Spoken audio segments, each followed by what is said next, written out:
So thanks for folks for joining today. I know this is just after spring break, and many people are probably just getting into the swing of things back into the semester. Or maybe people are still somewhat excited as myself of maybe some of the Virginia Tech basketball teams and how well they're doing and getting ready for the March Madness that's about to, I guess, invade Blacksburg, or somewhat already has. But for today, we have Chris Krier. Am I saying that right? Krier. Okay. More of the more of the other pronunciations. Chris Krier. Thank you very much. Extracting tidal information from thermospheric parameters derived from far ultraviolet airglow. And I think in a summary is you're working with Dr. Scott England and some of the golden and icon satellite data. Is that correct? Correct. Okay. Well, without further ado, I'll turn it over to you and take it away. Thank you for the introduction, Kevin. And thanks for the opportunity to present. Yeah. Right. Special thanks first to my advisor, Scott England, and of course the Gold and Icon science teams.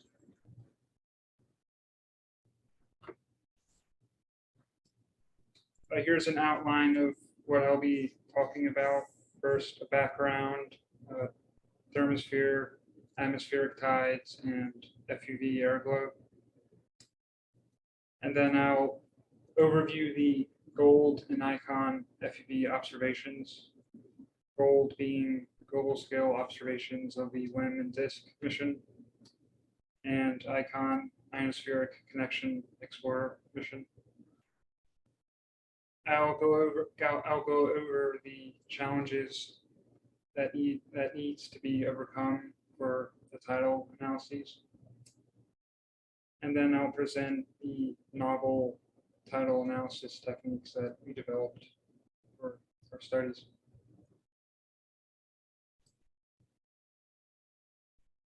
These plots show a typical thermosphere. On the left, you see the altitude temperature profiles. Here's the thermosphere. You see in the middle thermosphere, there's a sharp temperature gradient. It's the hottest, if you will, part of the Earth's atmosphere. And you see the density decreases exponentially with height as well. And the topic of today's talk are atmospheric tides. And we're interested in particular on non-migrating tides. And these are forced mainly in the lower atmosphere. They're not as important there, but they propagate upward. And as the density decreases, the amplitude of these waves increase just due to conservation. On the right, you see the composition distribution in the thermosphere. You see that each constituent decreases exponentially with height according to their own scale height. And because of this, atmospheric waves like tides that perturb the vertical wind should affect the distribution of, say, oxygen and nitrogen. So studying waves is important to understanding the general behavior of the thermosphere.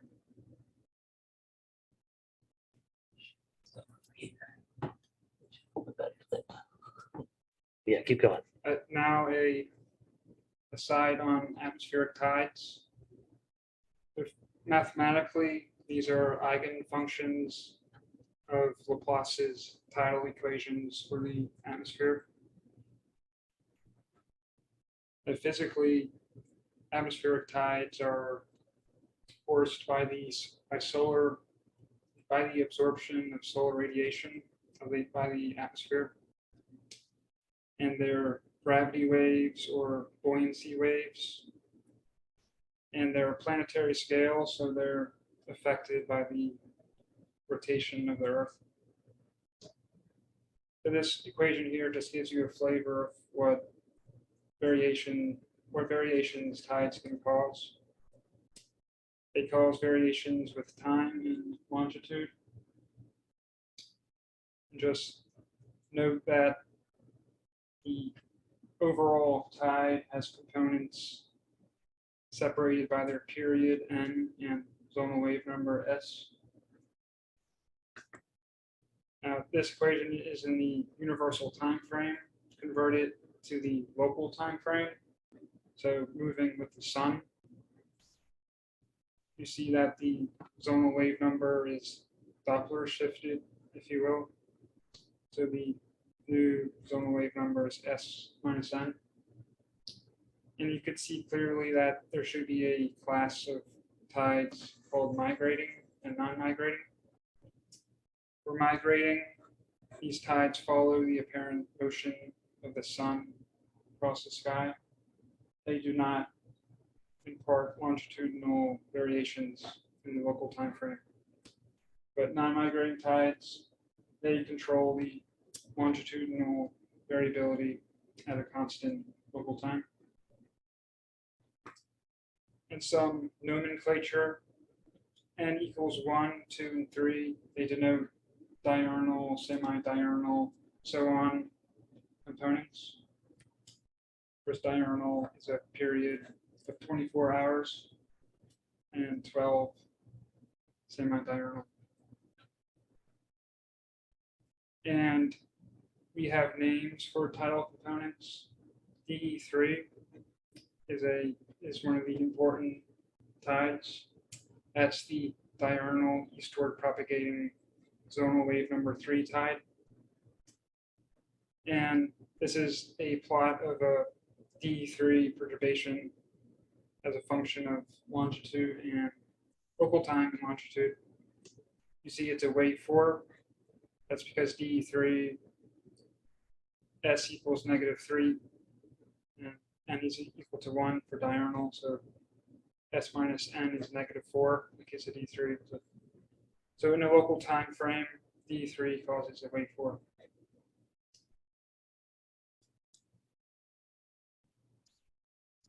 Now, the climatology of tides is relatively well understood at this point, thanks to long-term observations from low Earth orbiting satellites, such as timed SABRE. This plot shows the tidal spectrum as a function of latitude on the y-axis for diurnal and semi-diurnal tides. You can clearly see that here in the red is the DE3 tide. It's the strongest tidal component in temperatures at 110 kilometers in late summer, 2002 in this case. So these are observations in the lower thermosphere, but there are a few observations of tides in the middle thermosphere between roughly 150 and 200 kilometers. This has been coined as the thermospheric gap. So there's a gap there. Another challenge is we are still unable to predict the day-to-day tidal variability. This is something that needs to be better understood to having an operational forecast ability regarding the space environment. Also, we expect tides to have an impact on composition, but this impact isn't yet understood very well. That's something that our study is looking to address.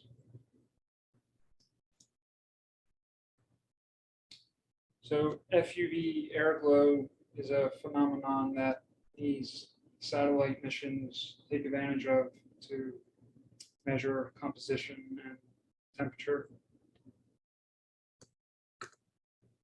So essentially, solar extreme ultraviolet radiation,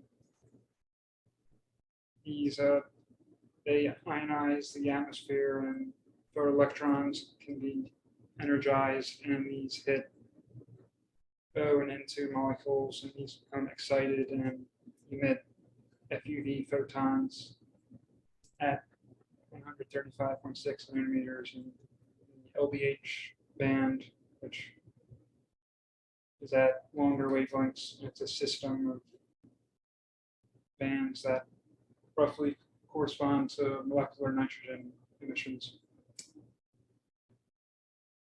And on the night side, most of the airglow is produced by radiative recombination. And this is caused by O+ recombining with electrons, becoming excited and releasing 1356 photons. Note that this mechanism is also present on the day side, but it's less important. So the first image of Earth at 1356 was captured on the moon, actually, during the Apollo 16 mission. But nowadays, we get FUV images of the Earth using the GOLD imager. This is an example image from GOLD. GOLD is in geostationary orbit, roughly above the mouth of the Amazon River. In this particular image, you see the day side on the left, the night side on the right side of the image. You can see clearly the structure of the equatorial arcs.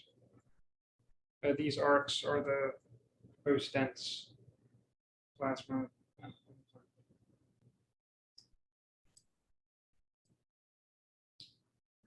Right, so GOLD and ICON make FUV observations. This figure here just shows the ICON orbit track here in the black, plotted over the GOLD field of regard. So GOLD sees this sector of the Earth constantly, since being in geostationary orbit, we're a fixed observer on the ground. GOLD is fixed. Here on the left, this shows that GOLD is a spectrometer, so it's able to resolve very fine spectral features. Here you see 1356 doublet, and here's the LBH band system. GOLD derives what's called the O2N2 ratio, which is a column density ratio of atomic oxygen to molecular nitrogen. It does this by simply inferring from the ratio of this 1356 intensity to an average LBH intensity, since 1356 corresponds to the oxygen. The LBH bands corresponds to molecular nitrogen. And GOLD derives a temperature measurement from the shape of this LBH band. And ICON has two channels, the shortwave channel, long-wave channel. For shortwave channel corresponding to oxygen, long-wave nitrogen.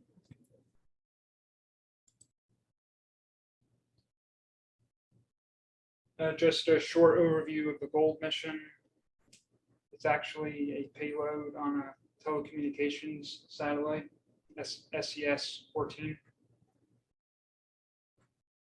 On the disk, it retrieves daytime measurements of O2N2 temperature. This temperature is essentially a disk temperature, since looking down on the atmosphere doesn't retrieve out information as a function of altitude. It's a disk temperature.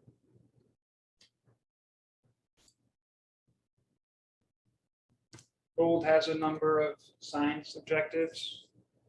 related to geomagnetic storms, thermosphere response to solar radiation variability in the nighttime ionosphere. But the gold science question we're trying to answer is, how do atmospheric waves and tides affect the temperature of the thermosphere?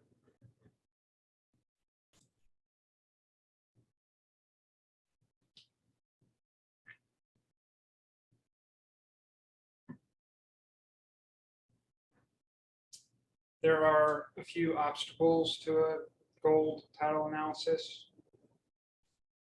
What we're interested in is deducing non-migrating diurnal tides, such as D3. We saw that it's extremely important.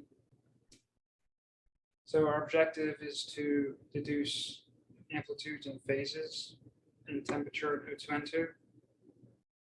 But the sampling in space and time is incomplete, since gold only sees a sector of the Earth constantly and only retrieves temperature in O2N2 during the daytime. So we can't do a 2D fast Fourier transform type method, which is so common in the literature. Also, for temperature, there are strong solar zenith angle effects. This is because the temperature is an effective temperature that is very dependent on the solar zenith angle, since the LBH emissions that gold is effectively looking into, the peak of the emission increases for higher SCA. So effectively, the temperature being retrieved is at different altitudes for different SCAs.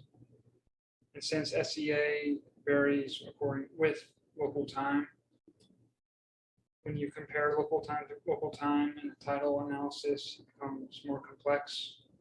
So what we ended up doing is comparing data at constant SCAs. I'll explain that in a future slide. And third, there's ionospheric contamination of afternoon O2N2 data. And while the ionospheric contribution to 1356 isn't impressive, like in general, but when you look at tidal variations, which is relatively small, the ionosphere can have a big impact on the tidal signatures you're looking for. So the method we ended up coming up with, we use temperature and O2N2 simultaneously in one fit.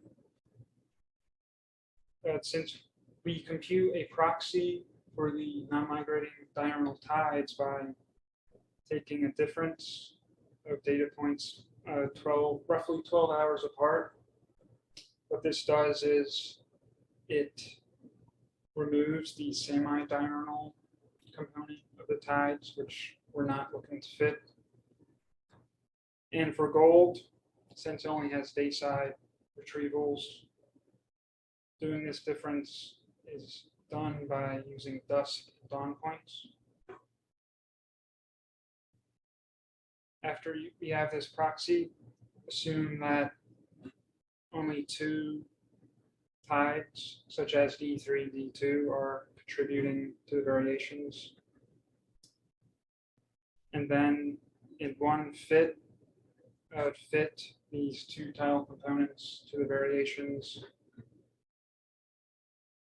And while this initially could have 8 fitting parameters, we have the number of fitting coefficients by using a priori amplitude ratios and phase differences. And we get these parameters from TiGCM, since this better represents the nonlinear wave behavior seen in the thermosphere.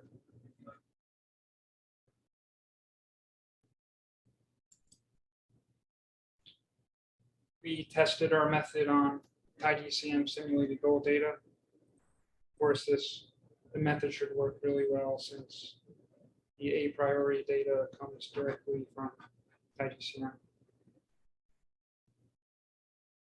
So we looked at 2 different seasons, October and January. In October, D3 is the dominant tide. And in January, D3 and D2 are the 2 dominant tidal components.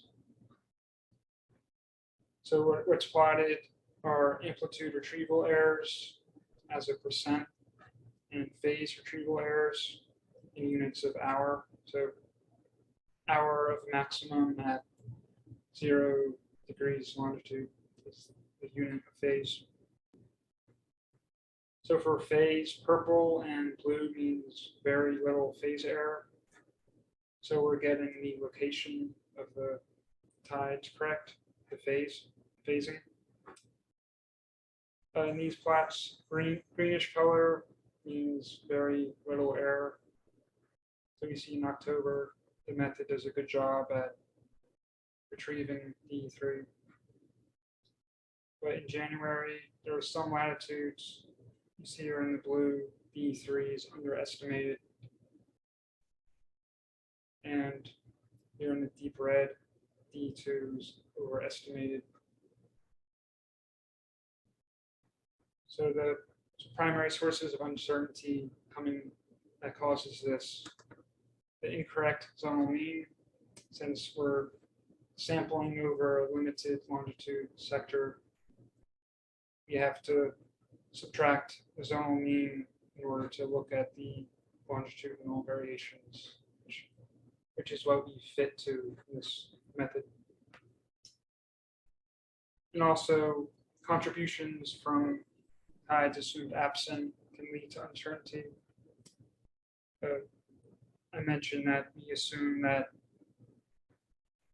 D3 and D2 in this case are assumed to be contributing to the variations, but that isn't necessarily the case. That's a source of uncertainty.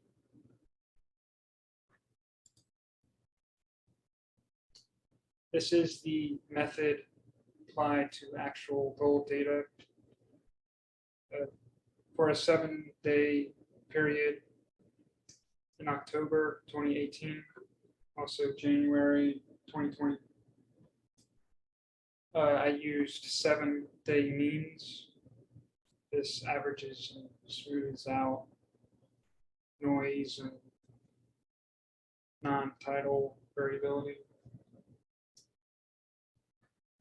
So what's plotted is the latitude, longitude global maps of the dusk-dawn difference in the fitted tides. These plots are relative to a fixed local time, since we're doing dusk-dawn differences. So temperature is on the top, O2N2 ratio is on the bottom. O2N2 is plotted as % relative to the zonal mean. So this indicates that in October, tides can perturb the O2N2 ratio 7% relative to the zonal mean. For January, this is higher.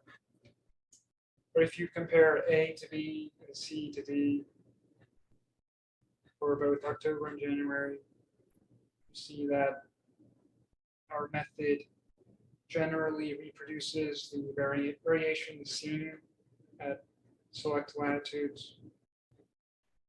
It's notable that O2N2 is a lot less noisy than temperature.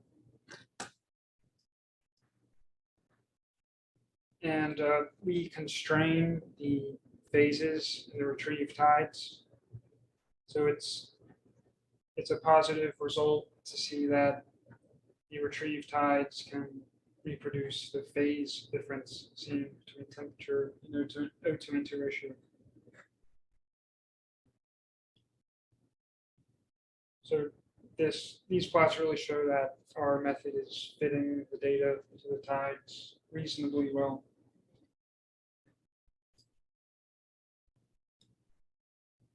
So from these fits, we can get the first estimates of amplitudes and middle thermosphere temperatures. Here I show the retrieved D3 amplitudes as a function of latitude on the x-axis. Here on the right, the D3 phase. And I only show select latitudes where the fits are reasonably well. These are retrievals where the correlation coefficient, I believe, is higher than 0.7. And latitude to latitude, these results are pretty close. And for phase, for most latitudes, the relationship is pretty smooth. And this switch happens because in my retrieval, I allow small flexibility in the phase difference, because the real atmosphere may not reflect IDCM exactly. So these results I presented in a paper that was published in JGR. And this approach really makes possible the investigation of day-to-day variability of tides in a rarely explored region of the thermosphere. We could apply this method over a series of days, and since gold samples the same location and times each day, I think this is a real advantage to using gold data to study tides.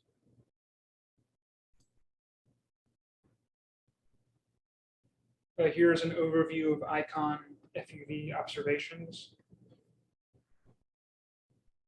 So ICON observes column brightness in two channels, shortwave and longwave. A shortwave corresponding to oxygen, longwave molecular nitrogen, as I mentioned before. So shortwave is observed day and night, longwave day only.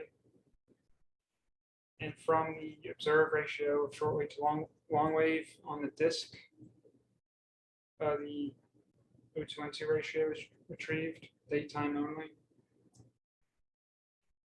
And nighttime, of course, the O plus profile is returned.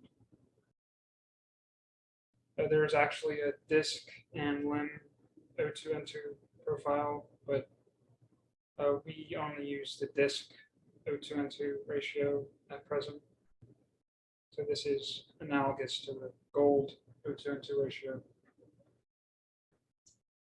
So ICON being in low Earth orbit samples local time for a given latitude. The sampling precesses through the local times of the daytime. So for a given latitude, ICON can sample all of the available local times in about 17 days. So this allows a tidal analysis day to day.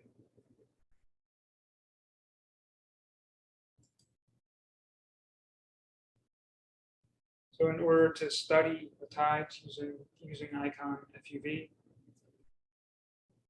we fit longitudinal wave number components as a function of day of year and latitude. Day of year is essentially a function of local time for each latitude. Now, earlier attempts at tidal interpretation like this were impacted by ionospheric contamination, which is especially important at afternoon local times. So it's difficult to see a tidal signature with local time when at afternoon local times, the O2 N2 variations being seen as a superposition of the thermosphere and ionosphere tides. So what we end up doing is deriving a clean O2 N2 data set by removing an estimation of the ionospheric contribution. And then we rerun the ICON mission algorithm.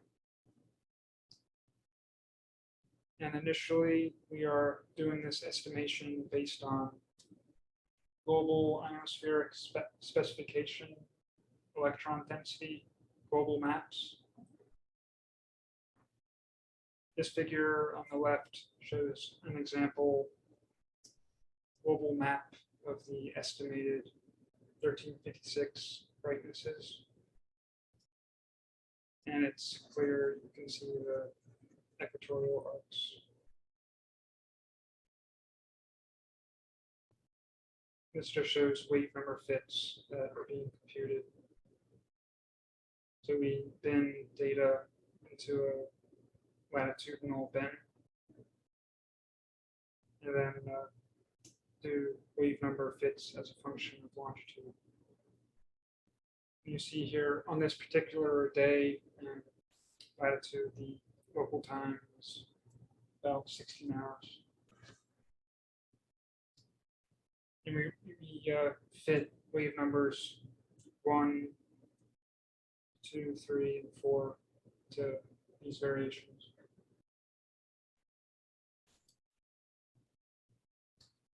Just a quick note that we ended up figuring out that a scaling factor is needed. So we need to adjust these values in order to properly treat the ionospheric contamination. So we do a comparison. We do the GIS calculations during nighttime and compare this to observed FUV shortwave radiances. So it's great that FUV on ICON can see shortwave in the nighttime, so we can do this comparison.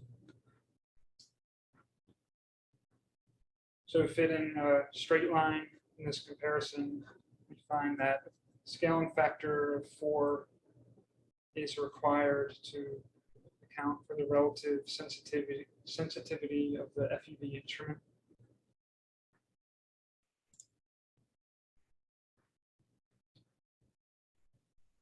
And then we redid the tidal analysis on the clean O2 N2 data. So for a particular day, we look at the wave numbers 1 through 4 amplitudes, again as in units of percent relative to zone mean. This column is for original, this column is for the clean O2 N2 data set. So you can see that the relative importance of wave number 3 and wave number 4 is a lot higher in the clean O2 N2. So this is showing that what we're doing, treating the ionosphere, is affecting the signatures of non-migrating tides. These plots show, when we look over a range of days, in this case from a 7-day period between March and April in 2020. So these are the wave 3 patterns.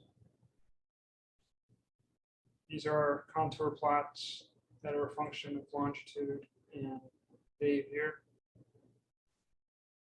Indicated here on the top are the local times.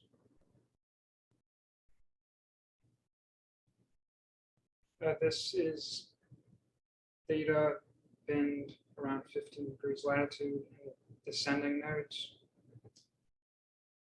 So here on the left, you see the case of the original data, the control case. On the right is the case of cleaning the O2N2 data based on GIS. So notably, in the case of the clean O2N2, the phase tilt observed matches the theoretical D2 phase tilt. So this is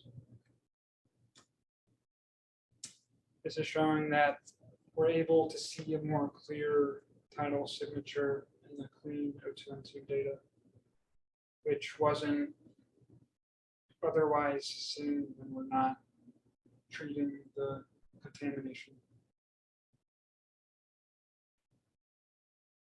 So we can conclude that our approach enhances the tidal interpretation. So by doing this, we're disentangling the thermosphere and ionosphere signatures.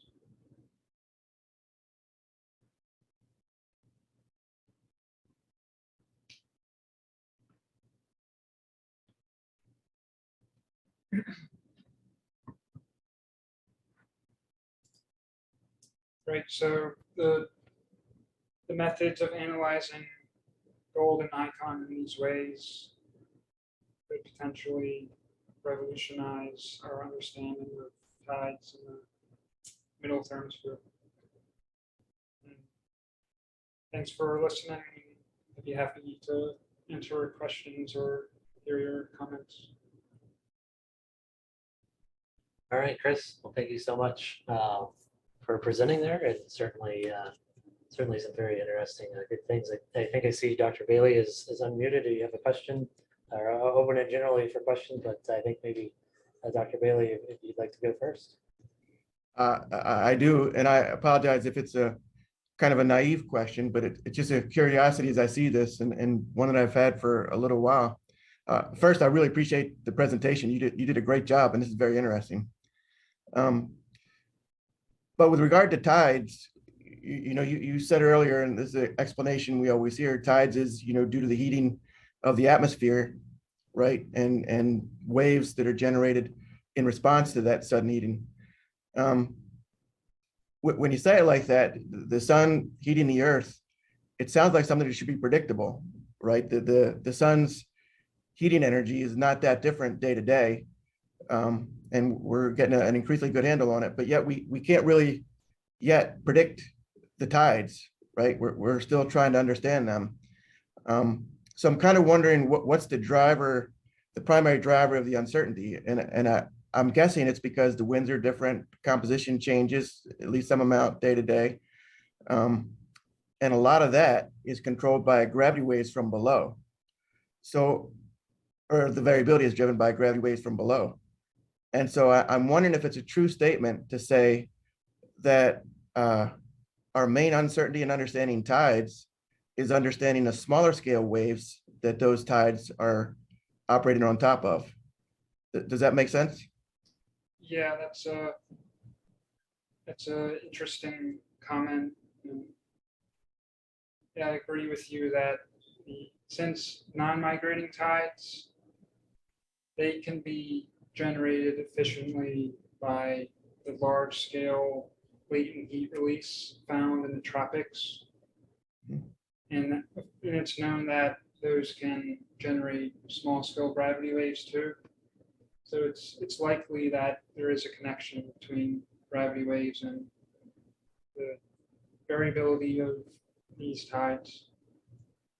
I think that's work has been done related to that. So there are studies showing tides can vary according to the ENSO southern oscillation, stuff like that. Yeah. Thanks for the interesting comment.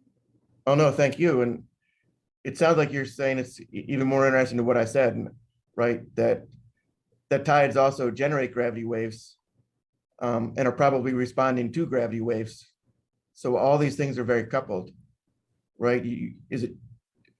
I think what you're saying is you can't understand one without the other, Right. large scale versus small scale.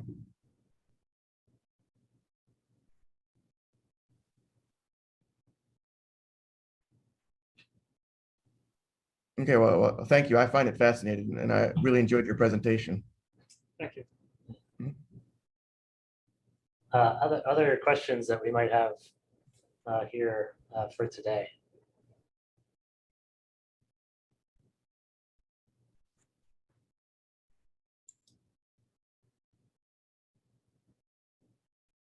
I'll maybe ask maybe a somewhat naive one too. When you talk, it's in SuperDarn look at tides and somewhat waves and things like that. And maybe you mentioned it, and I just to reiterate for me, it came up at the end. I noticed you were talking about like wave number 1 and wave number 2. What are the ballpark? I think some of these you talked about, and going back to what you're just, what Dr. Bailey was just mentioning about the drivers.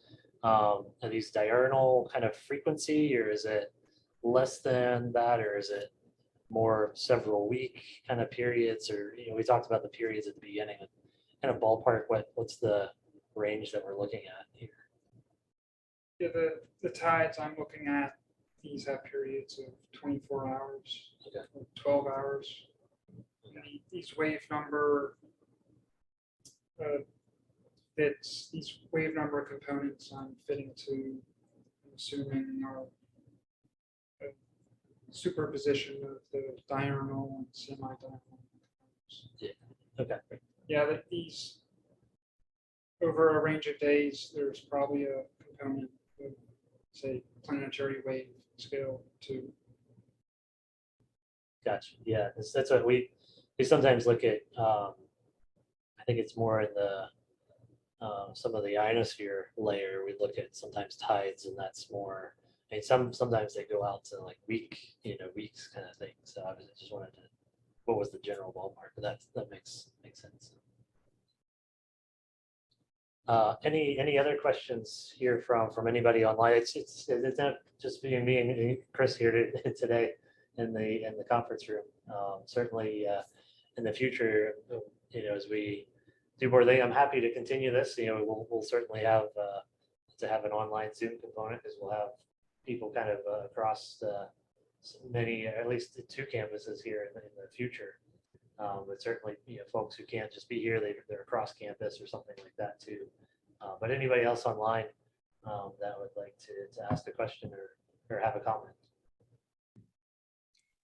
I think that's a great idea, but if we do it in person, you'd see how much I'm snacking during the presentation. Well, that's my other. I was thinking of what maybe is a reason for that. And I think the lack of snacks here in person. So I'm going to start thinking about what regular snacks. I know we used to do that when we were over in the old building of what snacks and treats and things we could bring in. So but yeah, maybe we'll see if getting towards the end of the semester what we can do.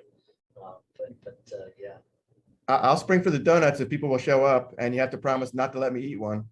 Well, we'll say not, none for Dr. Bailey, sure. That's a rule. One other thing, if there's, certainly anybody else here, you kind of, I think, came to the end here kind of quickly. What's the next step for this, or is this kind of more, you think, like at least for you, this is a done deal, you're done with this and we're ready to move on, or what's even, you could see, even if that is true, what's the next steps for this, this work? I can do a similar study on semi-diurnal tides using gold. Okay. Instead of doing local time differences, do local time sums. If that makes sense. Okay. And haven't written a paper yet for icon study. Still a work in progress. Yep. Cool. That's certainly no small feat of taking this and then putting it into a paper and getting it together that way. So yeah, certainly. But yeah, one last call for anything online there. Going once for the mute button, going twice. Well, nothing else. I'll call this time to conclude. Thanks everybody for joining us. I think I do have a speaker lined up in 2 weeks. It's not totally 100% confirmed, but I have an initial thing. But if there's anybody that is really itching to, feel free to send me an email. And otherwise, actually, the rest of the calendar is going to end up wrapping up here pretty quickly. We only have, I think, three more seminars until the end of the semester to put that kind of perspective on things. I was seeing on the VT news, the doodle at the bottom saying there's less than 60 days until commencement time. So so we really only have a couple more seminars here in the 2 that are out in April. I already have someone for those. So thank you so far. Thank you, Chris, and so far how the semester is going. And we're looking forward to the next couple of sessions here. But for today, thank you everybody for joining, and we'll call that concluded for now. And thank you, Kevin and Chris. Thank all of you, but thank you too. Thank you. Mhm.